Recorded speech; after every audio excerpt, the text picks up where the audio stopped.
Hello, and welcome to Human Services Career Choice Panel Discussion. We are very excited to have our panelists and participants with us today. To get things started, we'd like to know how you're joining us. And what I mean by that is, please let us know if you are joining us in an individual attendee, which is viewing on your device, or if you're participating as a class via the poll on your screen. We'll give you a few minutes to respond to the poll that's up, if you don't mind.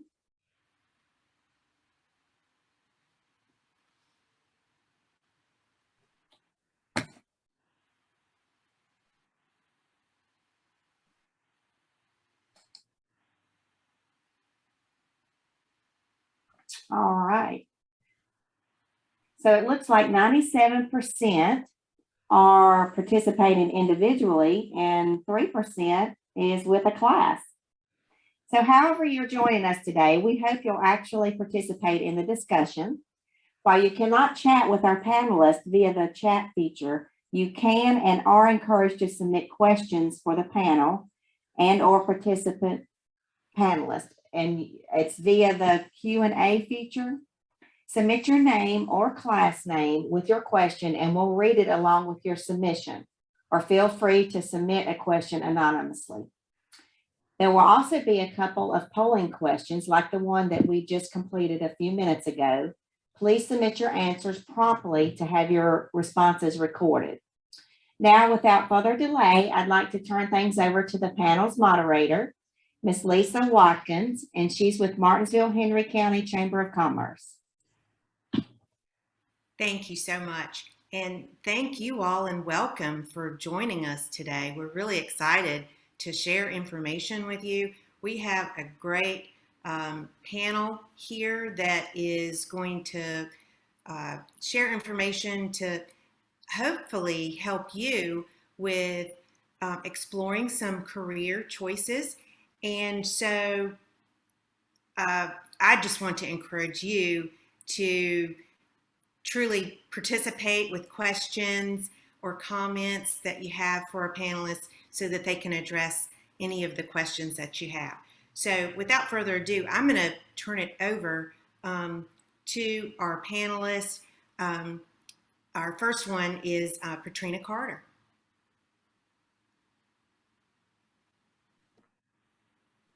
Good morning, everyone. Hope you all are doing well. My name is Petrina Carter. I am the president and CEO for Tri-County Community Action Agency. And at Tri-County, we have a myriad of programs in the human services, from Head Start to weatherization to domestic violence, so and everything in between. So how did I end up here? Oh my, I started out in school. I wanted to be a math major. I actually was a math major. And I did math because I wanted to teach math. And then when I started doing student teaching, I decided maybe the school was not for me. And so I ventured out and started into the social services, went back and got my degree in sociology, and then went and got my master's in training and development. And so I have been at Tri-County for almost 4 years now. But prior to that, I've worked at Averett University as the Director of Career Services. I've worked at Virginia Employment Commission as the manager of their Danville office. I've been the Executive Director of a shelter for battered women and children. And so in the human services field, there are so many things that you can do in so many different arenas. And so if you really like people, I would say start exploring those sociology classes, the human service classes, social work classes, just to see if that's really your thing. And another way to really find out is to do some volunteer work. And I think volunteering really helps you. And I, as the president of Tri-County, will tell you that we would love, if you're in high school, we would love for you to come over and volunteer with us so you can get hands-on. We have food pantries. On the screen, you see those jars. We do canning at one of our facilities. So we've covered so many different areas that at a community action agency, you would have an opportunity to get exposure to so many different things. You see the children with cameras, they're doing a mentor role model program where they were learning photography. And so the wonderful thing about human services is there is no limit. And so hopefully you all will explore a career field that leads you into the human services. And hopefully I get to talk with you all more later. Thank you, Ms. Carter. Jennifer Dowdy, if you could introduce yourself for the panel, for the group. Hey everyone, I'm Jennifer Dowdy and I am the Human Resources Coordinator Recruiter at Danville, Pennsylvania Community Services. We are an agency for mental health services, prevention services. We assist those from age birth up to adult, all the way through adulthood. We also have developmental services. I have a bachelor's in social work that I actually just got a couple of years ago. So I have done some human services throughout the years. I was a patient navigator at an oncology center and then went back to school and got my bachelor's degree and started at Danville, Pittsylvania Community Services. I've been here for 5 years, just about 5 years. So we do a lot with assisting people to get to their full potential and just things in life that passes by us or, you know, hinders us a little bit. So we do a lot of assisting those. We have a psychiatrist and psychiatric nurses. We are out in the community assisting people and helping them. So we are human services. And I feel like it's a great human services, like Petrina said, is a great degree to go into. It's very broad. I'm right now using mine recruiting people to come to our agency and work for us. And that's been nice too. I was doing patient navigation and assisting patients and getting their medications and resources throughout the community. And here we do a lot of the same things. So human services is a huge variety. And I agree with Petrina as well to volunteer within our communities. If you like children, volunteer with activities and sports and such and coaching. And we've done a lot of that within our community just personally. Any questions anybody has, I'd be glad to answer them for you. Thank you.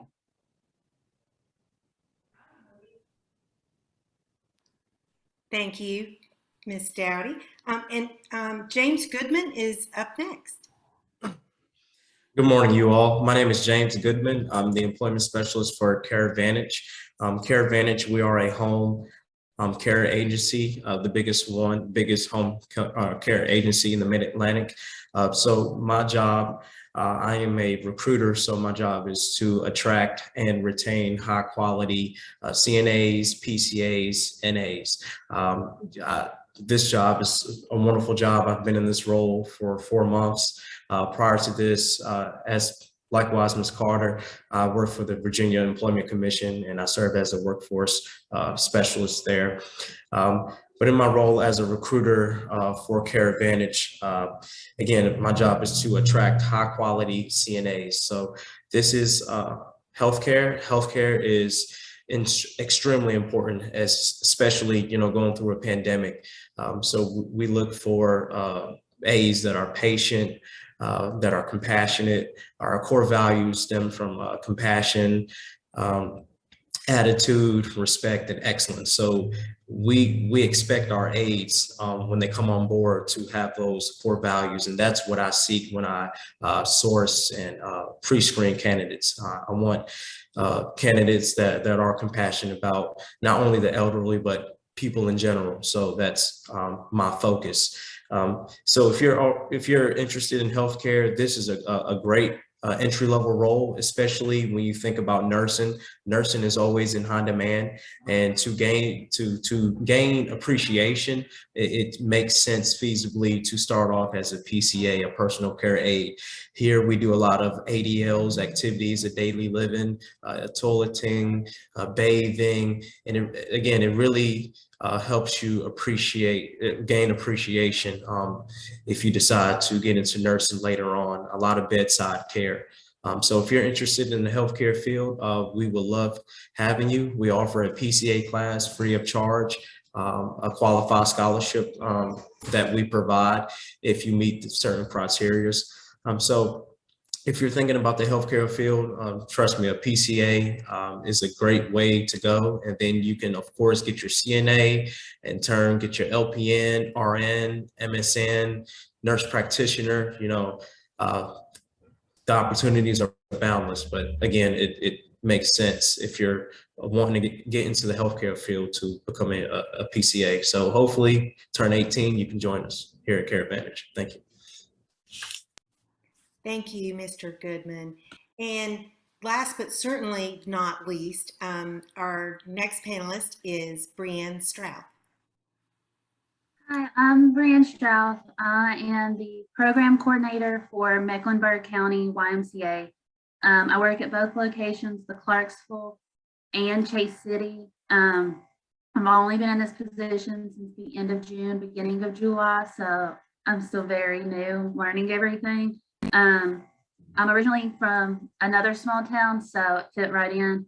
I have my bachelor's in health and physical education from UVA-Wise and my master's from West Virginia University in sports management. Day to day for me, I'm planning football and cheer and gymnastics and soccer currently. We have those programs ongoing. We are a nonprofit, so we are very community driven. We like to partner with any other organization that we can to bring light to other small businesses in our area. Most of the time coming into this position, I started as a part-time employee, and you can work your way up through almost every YMCA and move across the state, across the country, whichever you would prefer. It's definitely, if you want to get involved in anything like sports related, volunteering from like high school up is where to start. That's what I did. And that's how I ended up finding my way through. So if you have any questions, I'd be glad to answer them. Thank you, Ms. Strouth. So I think for our audience, I know I'm seeing a common theme. We have a diverse group. However, one of the things that I'm hearing from each of our panelists is that they care about people and they love working with people and helping people in each of their respective roles. And so I know we have some questions out there. So let's go to some of our questions. So a little bit similar questions. One from Isaac Cunningham Fields. How old are you, and when did you figure out what you wanted to choose for your job? And then from Hannah Mitchell, when did you realize what you wanted to do, and what caused you to come to that realization? So maybe if our panelists could each explore or share how you came about doing knowing that you wanted to do what you are doing, and also when, maybe how old or what stage in your career or life you decided that might be helpful to them. And so how about if we go in reverse order alphabetically and start off with Breann, please. I first decided I wanted to stay within sports when I was in high school. I played sports all the way through high school, and my senior year I actually tore my meniscus, so I couldn't continue playing through college. So at first I was going to do physical therapy, but then once I started with my degree and I was working with health and physical education and sports management, I knew that some form of programming was what I wanted to do. So I worked at the YMCA during my post-grad career and got to volunteer with all of the other sports programs they had, and knew that the YMCA was a perfect fit for me. And it happened that this position came open and I was able to get it. And now I'm able to plan all the youth programs that I was a part of and make sure kids have all the opportunities possible within sports programs. Thank you. James? So, and I didn't mention, but I'm a graduate of Avery University, located locally in Danville, Virginia. So, I'm similarly to healthcare. I didn't find the field; the field actually found me. So it wasn't really never a goal to become a recruiter. My goal was actually to become a probation officer.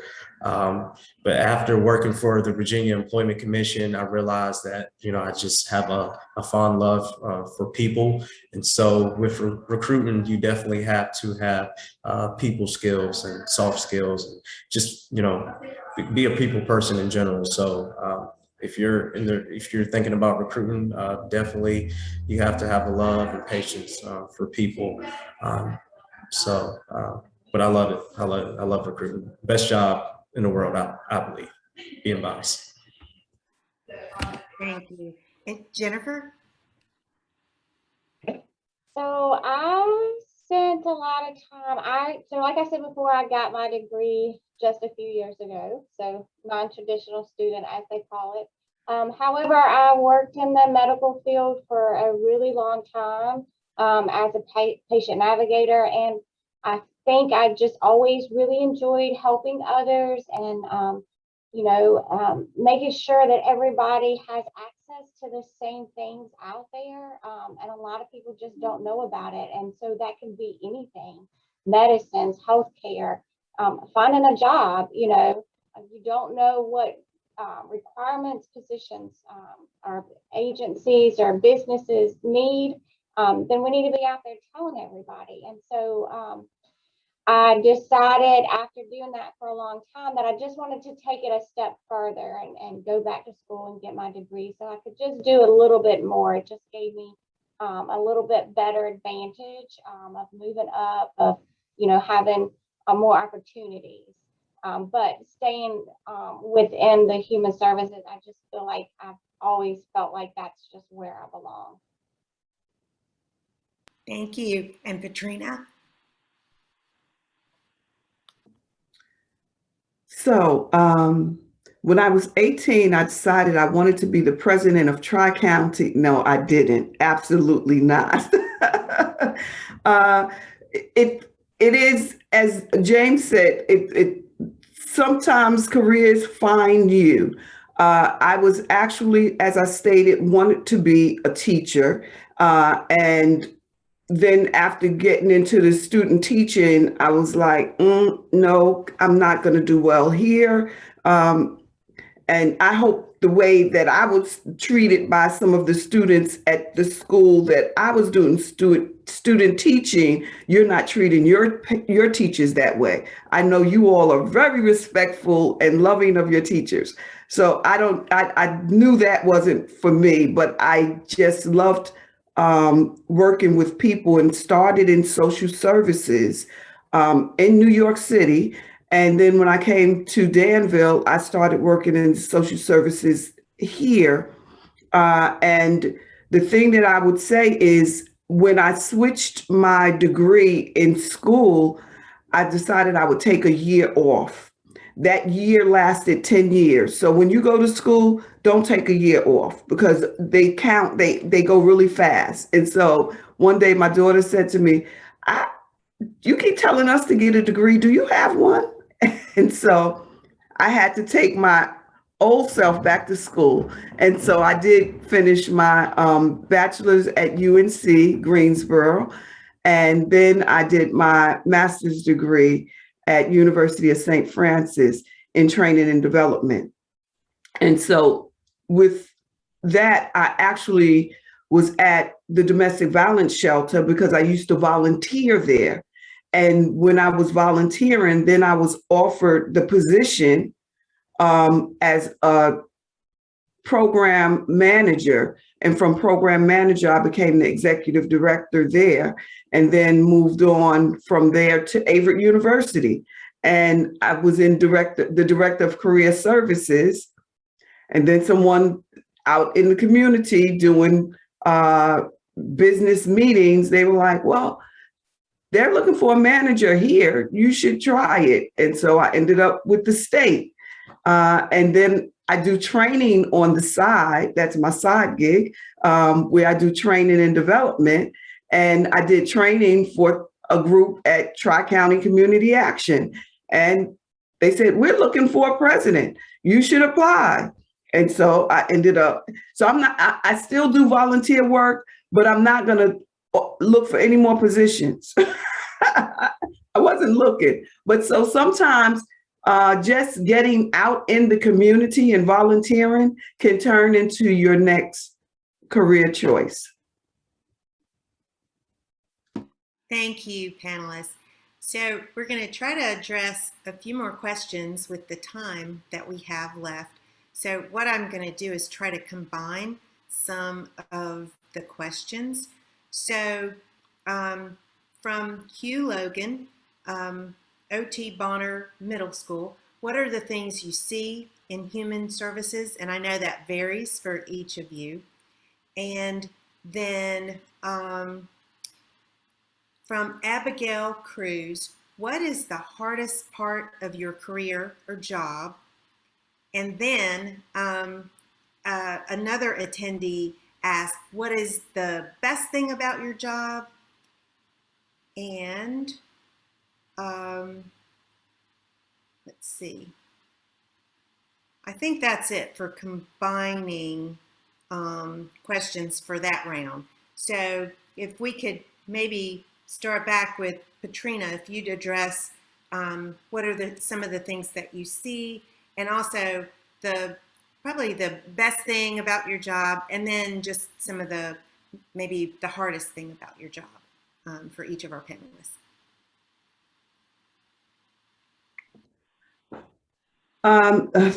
The best thing I see in human services is when people begin to thrive.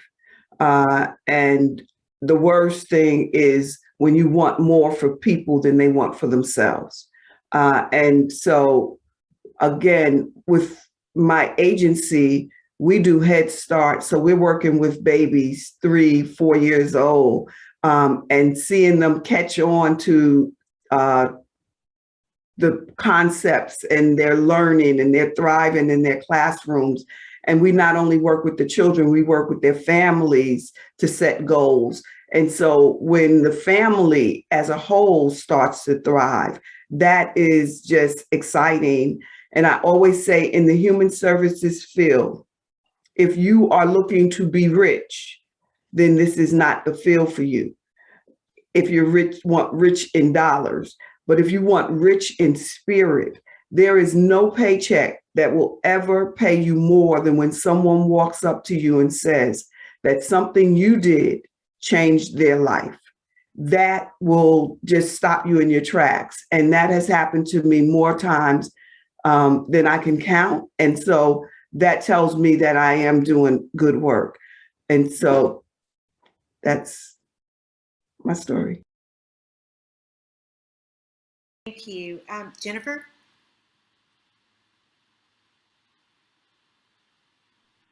I would say the best part is helping people actually get a job, getting our agency out there, what we offer to people, letting them know what they're going to need to work here, what kind of degrees, and our degrees start from high school diploma and they move all the way up to a doctor. So we have a good field It is human services as well. So you are helping people. So if that's what you're interested in. And then when they get in here and they're excited and they're liking what they're doing, that's great. There always are limitations and blocks and things that you come upon. And those are the hard things, but you just kind of move past them and focus on, helping the ones that want to be helped. Thank you. James? Well, the best part about, my job recruiting for healthcare is, I get to just be around and the company of many aides, different aides, a lot of experience. So it really helps me appreciate healthcare overall. One of the challenges, again, as Ms. Carter mentioned, you certainly cannot, do it for the money. So really focusing and really hiring the right kind of CNAs and PCAs. Again, it's all about care, compassion, excellence. So, if you don't have those qualities or those values, then, sadly, I cannot hire you. However, so it's really about finding the right kind of CNAs and healthcare professionals. Thank you. And Breann?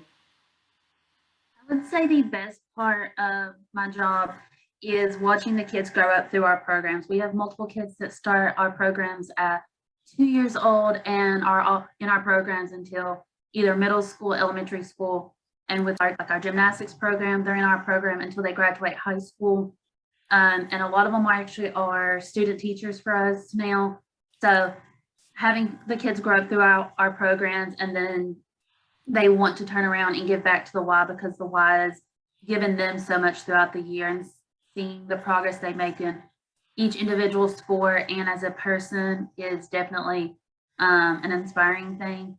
The hardest part for us currently is the spacing with COVID. Most sports, they're close contact, and then with kids getting sent home, being quarantined from school, it is causing our programs, we have to space out. 5 or 6 kids could be missing a week just due to just being quarantined.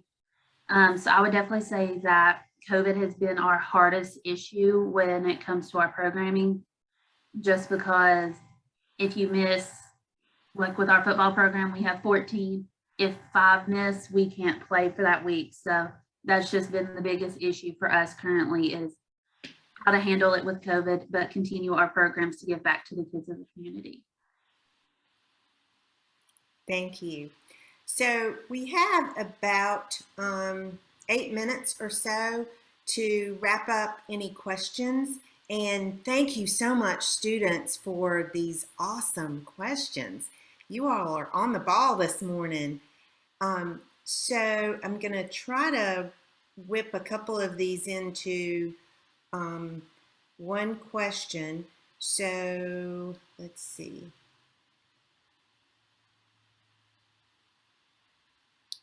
And sorry, I don't have my glasses on. So, okay. Emma Hilton would like to know, how old were you when you found your first job? And that's for all the panelists. And then there are several that may be interested in doing some work or volunteering. So let's see. For someone who wants to be a PCA, how old do you need to be? What degree and what classes are needed for that? And let's see.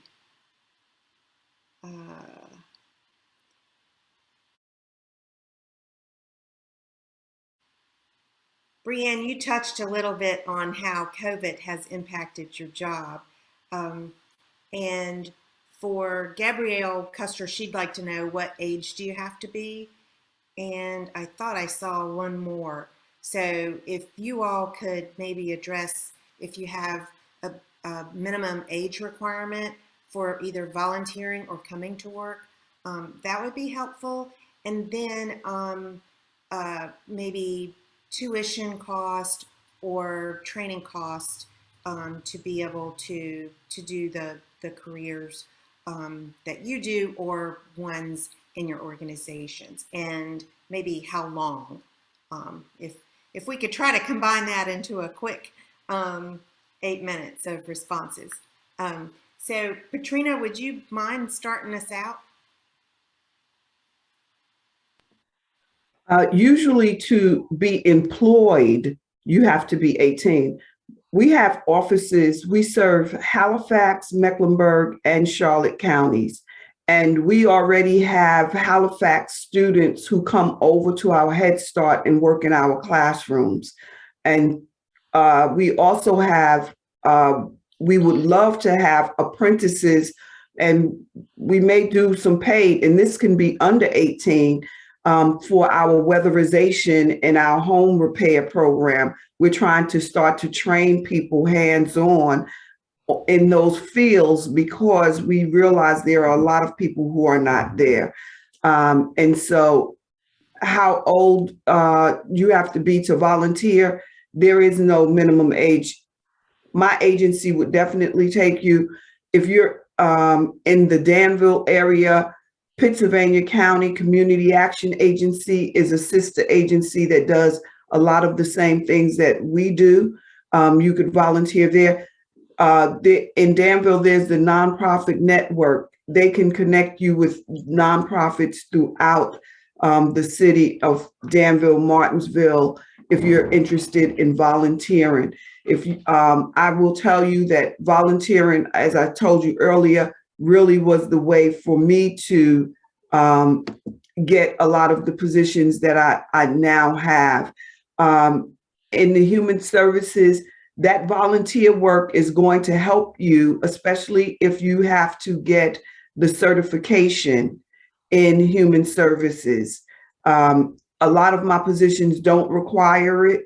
And so you could work at a women's shelter. You could work in the field doing weatherization. You could work in a classroom teaching. You can work in an office. We have finance officers. We have human resource directors, program directors. And so that human service field, you can explore so many options. So if you like to be in the field, you can find something. If you like to be in the office, you can find something. So it's a great place to explore, especially as a volunteer. Thank you. And Jennifer? You're muted. You do have to be 18 here, and you can start with your high school diploma. So we go from high school diploma all the way up. We do have volunteer opportunities. At the moment, COVID has kind of limited those, but if it's something that you're interested in, maybe those restrictions will be lifted enough that we definitely have volunteer opportunities as well. Awesome. James? So again, like everyone else, the special number is 18. If you would like to join us with Care Advantage. A high school diploma is not required. However, it is highly recommended. However, we'll, put you in the class either way, as long as you meet the criteria, just certain criteria, a clean background, and just a willingness to take care of people. So as long as you have those two things and you're 18 years of age, we'd love to have you come on board. Thank you. Thank you. And Breann? So for ours, it'd be a little bit different. If you want to work like front desk as like part-time starting out in the YMCA, you could be 16. But volunteering, you could be 14 and up. And then the training that you would need for as a program director is most of the time for entry level, it's just a bachelor's degree. If you have, some might require a master's if it's a higher up position within the YMCA. I just knew I wouldn't want to go into a position without my master's because I knew I would get more training and be more involved with more education behind me. And then I started with the YMCA when I was 17 and I'm currently 25. So I've been with them for almost 10 years. So I would definitely recommend if you're wanting to do anything with sport, find an organization like a YMCA or a minor league team or something like that and definitely volunteer. So you have that on your background for when you go to apply for these types of positions. Thank you. So each of our panelists have a wide variety of experiences and where they came from. We have 1 minute to address questions, and I think the only one that I didn't get in general is how old were you when you started your very first job? So if you could just quickly tell the group how old you were, we would appreciate that. Breann, want to start with you? My first job was when I was 15. I helped out at my uncle's car lot. Okay, James? I volunteered at the Boys and Girls Club since the age of 11, but officially first job, 16 years old, Little Caesars, making pizzas. Wow. Jennifer? I started when I was about 15 working in a restaurant. Okay. And Petrina? My first job, I was 14 years old working in summer youth employment in the child care center. Awesome. So again, thank you so much to our panelists for sharing so much information.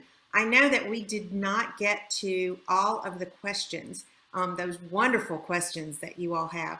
However, the folks at the Institute are recording this for you, and it will be available to you via a link that they'll provide however they provided the sign-up information.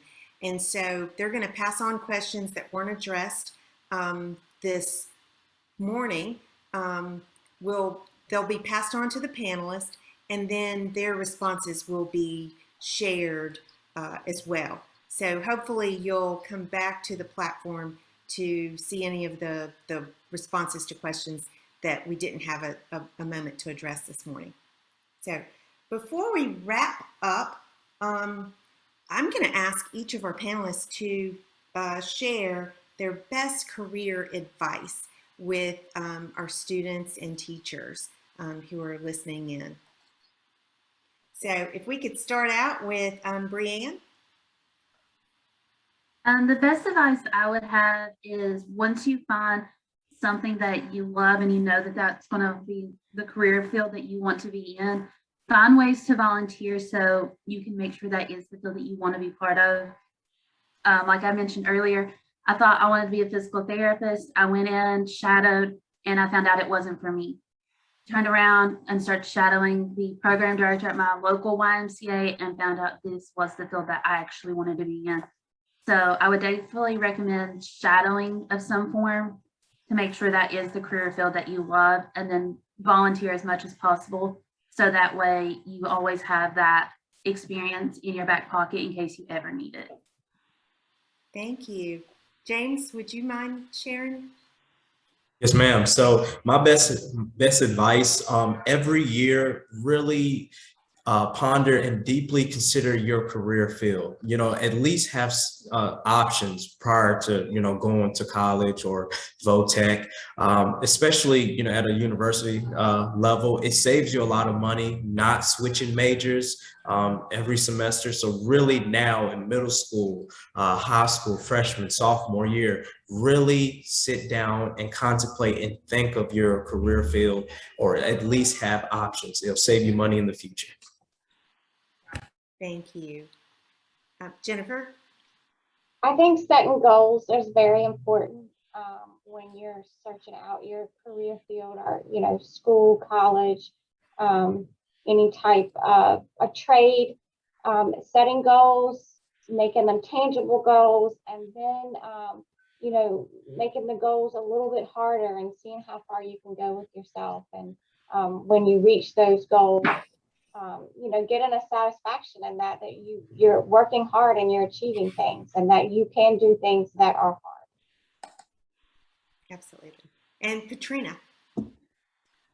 I would say for the middle school students, you want to sit down with your parent and your guidance counselor. They're a team, and you need to start to map out the classes you need to take to reach whatever goal that you want to get to by taking those classes, the correct classes starting in middle school. If you're in high school, make sure you're getting with your guidance counselor. You want to start finding out now about scholarships, what scholarships are available, so you know what the requirements are. You start working on that now and start practicing writing those essays so you can go to school for free. And the other thing that I would say is you have to take time and enjoy the journey. Don't be so focused on the destination that you miss the whole ride. Have a fabulous day. Wow, that's some really good advice. And as your moderator today, this is the most fun part of my day, spending it with you all. So thank you so much for being attentive, and thank you to each of our panelists. I'm going to turn it back over to the Institute staff. So thank you for having me. Thank you so much. Excuse me, Lisa, and our other panelists. We do have a quick polling question. There's my normal voice. So I will put this on the screen. It's 2 simple questions. It's going to ask you if you had heard of any of the organizations that were represented here today before today's panel, and then what you were most surprised to learn from our panelists. Is it what they do and where they work, or their experience sort of that led them to their careers? So I'll give you just a few seconds to respond to the poll, and then we'll close it, look at our results, and we will turn things back over to Sherry for a quick closing.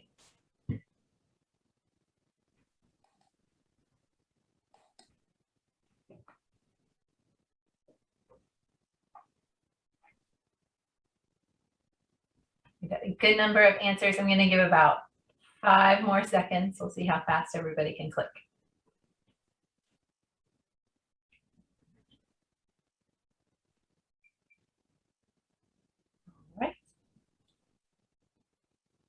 So it's like pretty good mix. 62% of you had heard of at least one of the organizations that was here today, and 38%, this is all new organizations for you.